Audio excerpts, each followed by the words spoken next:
દક્ષિણ ગુજરાતમાં છેલ્લા કેટલાક દિવસોથી સતત વરસાદે ખેડૂતોની મુશ્કેલીઓ વધારી દીધી છે। ડાંગર, શાકભાજી અને અન્ય પાકોને ભારે નુકસાન થયું છે, જેમાં મુખ્યમંત્રી સમય ફાળવે તેવી માંગને પ્રાધાન્ય આપવામાં આવ્યું છે।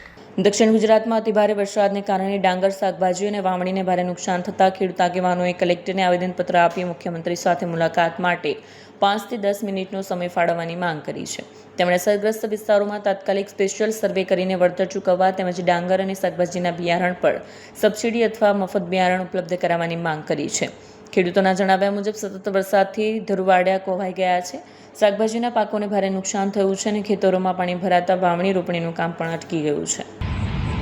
જય તેલાર ખેડૂત આગેવાન, આ વર્ષે અલ નિનોની અસરને કારણે વરસાદ લગભગ 15 દિવસ મોડો આવ્યો અને 1 જુલાઈથી સતત વરસાદ દક્ષિણ ગુજરાતના તાલુકાઓમાં થઈ રહ્યો છે અને એમાં સતત છેલ્લા એક દિવસમાં સતત 14-15 ઇંચ વરસાદ થયો છે। એને કારણે ખેતી પાકોને ભારે નુકસાન થયું છે।